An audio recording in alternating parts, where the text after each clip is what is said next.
Olá pessoas, quem fala aqui é Belmiro, bem-vindos e bem-vindas ao nosso podcast. Esse podcast da Estúdio Sala de Aula, gravado com o aplicativo Anchor, Anchor.fm. Então recomendo, se vocês quiserem acompanhar melhor nos podcasts, também produzir o seu próprio podcast, grave com o Anchor, em que você não tem que pagar nada e também não tem limite de armazenamento.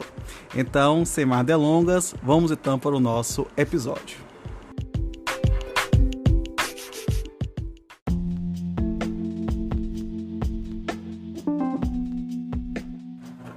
Título 3 da competência interna.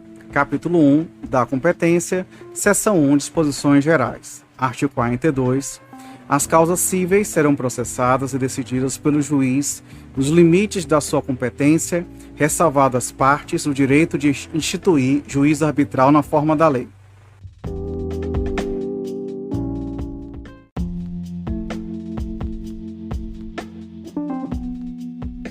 Artigo 43. Determina-se a competência no momento do registro ou da distribuição da petição inicial, sendo irrelevantes as modificações do estado de fato ou de direito ocorridas posteriormente, salvo se suprimirem órgão jurisdicional ou alterar a sua competência absoluta.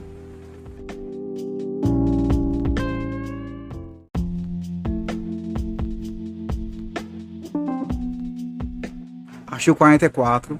Obedecidos os limites estabelecidos pela Constituição Federal, a competência é determinada pelas normas previstas neste Código ou em legislação especial, pelas normas de organização judiciária e ainda, no que couber, pelas Constituições dos Estados.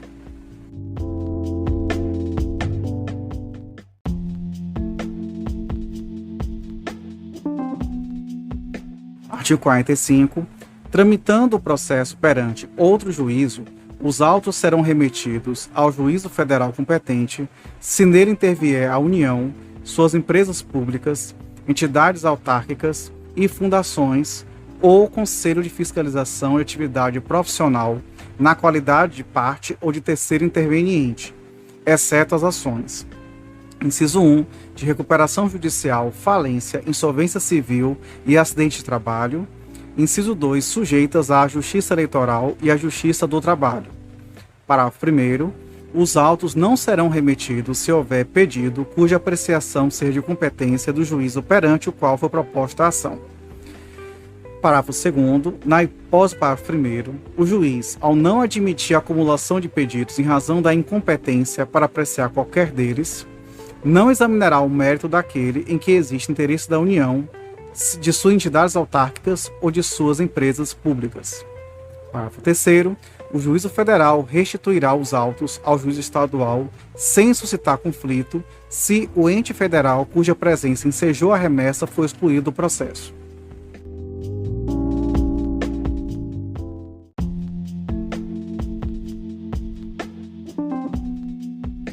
Artigo 46. A ação fundada em direito pessoal ou em direito real sobre bens móveis será proposta, em regra, no foro do domicílio do réu. Parágrafo 1º. Tendo mais de domicílio, o réu será demandado no foro de qualquer deles. Parágrafo 2º. Sendo incerto ou desconhecido o domicílio do réu, ele poderá ser demandado onde for encontrado ou no foro do domicílio do autor. Parágrafo 3º. Quando o réu não tiver domicílio ou residência no Brasil, a ação será proposta no foro de domicílio do autor e, se este também residir fora do Brasil, a ação será proposta em qualquer foro. Parágrafo 4º. Havendo dois ou mais réus com diferentes domicílios, serão demandados no foro de qualquer deles à escolha do autor. Parágrafo 5º. A execução fiscal será proposta no foro do domicílio do réu, no de sua residência ou no lugar onde foi encontrado.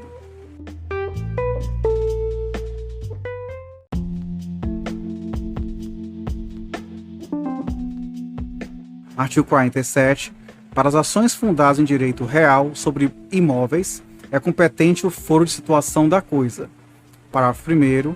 O autor pode optar pelo foro domicílio do réu ou pelo foro de eleição se o litígio não recair sobre o direito de propriedade, vizinhança, servidão, divisão e demarcação de terras e de enunciação de obra nova.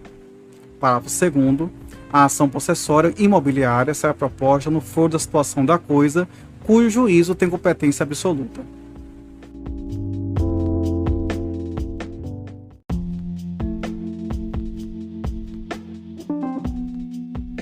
Artigo 48.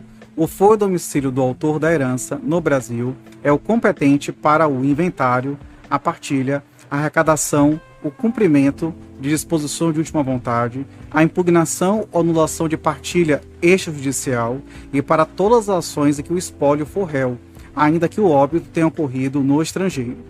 Parágrafo único. Se o autor da herança não possuir o domicílio certo, é competente. Inciso 1. O foro de situação dos bens imóveis.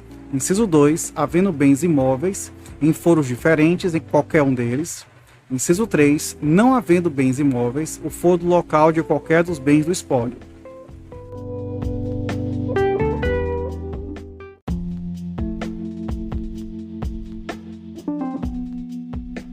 Artigo 49. A ação em que o ausente for réu será proposta no foro do seu último domicílio, também competente para a arrecadação, o inventário, a partilha e o cumprimento de disposições testamentárias.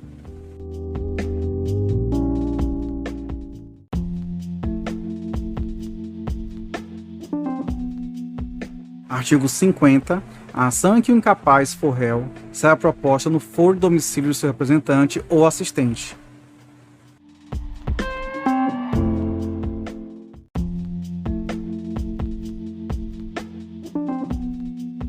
Artigo 51. É competente o foro de domicílio do réu para as causas em que seja autora a União. Parágrafo único. Se a União for a demandada, a ação poderá ser proposta no foro do domicílio do autor, no de ocorrência do ato ou fato que originou a demanda, no de situação da coisa ou no Distrito Federal.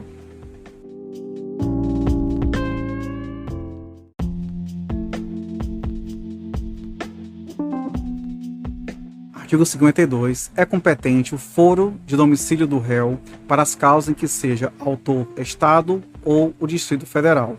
Parágrafo único. Se o Estado ou o Distrito Federal for o demandado, a ação poderá ser proposta no foro de domicílio do autor, no de ocorrência do ato ou fato que originou a demanda, no de situação da coisa ou na capital do respectivo ente federado.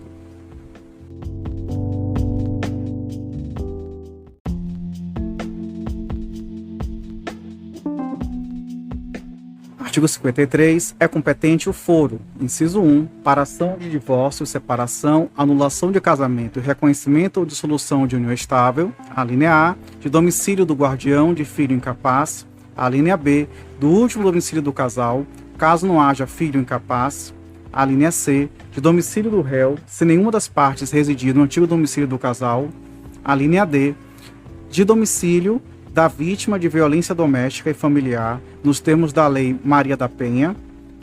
Inciso 2. De domicílio ou residência do alimentando para ação que se pede alimentos. Inciso 3. Do lugar, a linha A, onde está a sede para ação em que for ré a pessoa jurídica. A linha B, onde se acha a agência ou sucursal, contra as obrigações que a pessoa jurídica contraiu. A linha C, onde exerce suas atividades para ação em que for ré a sociedade ou associação sem personalidade jurídica. A linha D, onde a obrigação deve ser satisfeita para ação em que se lhe exigiu o cumprimento. A linha E, de residência do idoso para a causa que verse sobre o direito previsto no respectivo estatuto. A linha F, da sede da serventia notarial ou de registro para ação de reparação de dano por ato praticado em razão do ofício. Inciso 4. Do lugar do ato ou fato para ação. A linha A, de reparação de dano. A linha B, em que for réu, administrador ou gestor de negócios alheios. Inciso 5. De domicílio do autor ou do local do fato para ação de reparação de dano sofrido em razão de delito ou acidente de veículos, inclusive aeronaves.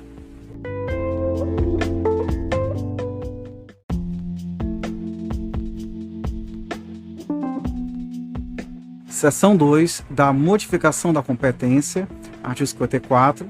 A competência relativa poderá modificar-se pela conexão ou pela continência, observado o disposto nesta seção. Artigo 55. Reputa-se conexas duas ou mais ações quando lhes for comum o pedido ou a causa de pedir. Parágrafo 1º. Os processos de ações conexas serão reunidos para decisão conjunta, salvo se um deles já houver sido sentenciado. Parágrafo 2º. Aplica-se o disposto no caput, inciso 1, a execução de título extrajudicial e a ação de conhecimento relativa ao mesmo ato jurídico. Inciso 2. As execuções fundadas no mesmo título executivo. Parágrafo 3º. Serão reunidos, para julgamento conjunto, os processos que possam gerar risco de prolação de decisões conflitantes ou contraditórias, caso decididos separadamente, mesmo sem conexão entre eles.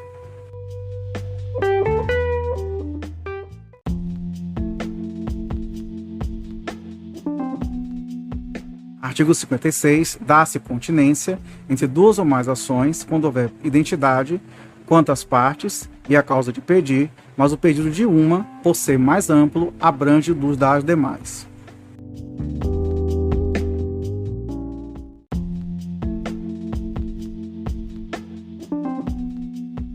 Artigo 57. Quando houver continência e a ação continente tiver sido proposta anteriormente, no processo relativo à ação contida, será proferida a sentença em resolução do mérito.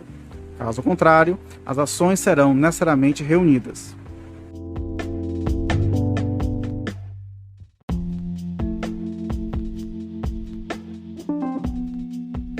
Artigo 58. A reunião das ações propostas em separado far-se-á no juízo prevento, onde serão decididas simultaneamente.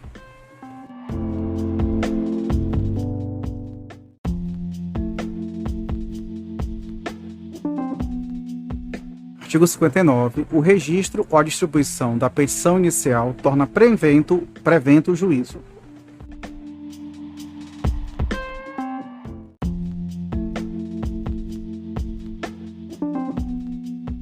Artigo 60. Se o imóvel se achar situado em mais de um estado, com marca seção ou subseção judiciária, a competência territorial do juízo prevento estender-se-á sobre a totalidade do imóvel.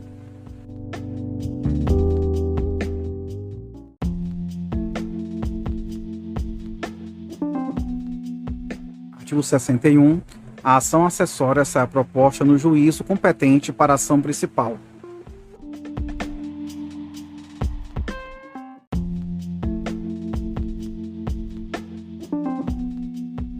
Artigo 62. A competência determinada em razão da matéria, da pessoa ou da função é inderrogável por convenção das partes.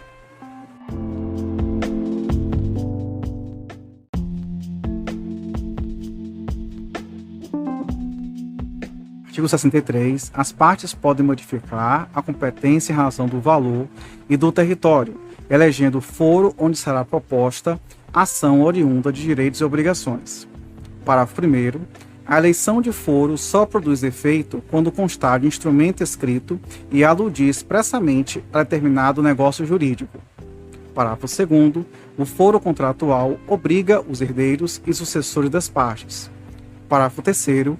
Antes da citação, a cláusula de eleição de foro, se abusiva, pode ser reputada ineficaz de ofício pelo juiz, que determinará a remessa dos autos ao juízo do foro do domicílio do réu. Parágrafo 4º. Citado, incumbe ao réu alegar a abusividade da cláusula de eleição de foro na contestação, sob pena de preclusão.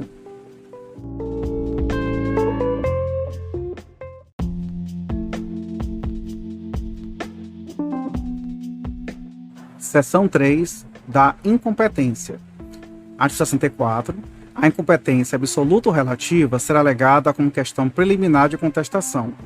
Parágrafo 1º. A incompetência absoluta pode ser alegada em qualquer tempo e grau de jurisdição e deve ser declarada de ofício. Parágrafo 2º. Após a manifestação da parte contrária, o juiz decidirá imediatamente a alegação de incompetência. Parágrafo 3º. Caso a alegação de incompetência seja acolhida, os autos serão remetidos ao juízo competente. Parágrafo 4º.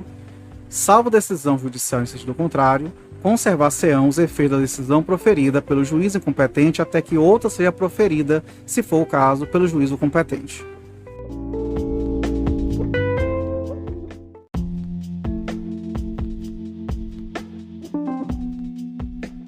Artigo 65. Prorrogar-se-á a competência relativa se o réu não alegar a incompetência em preliminar de contestação. Parágrafo único. A incompetência relativa pode ser alegada pelo Ministério Público nas causas em que atuar.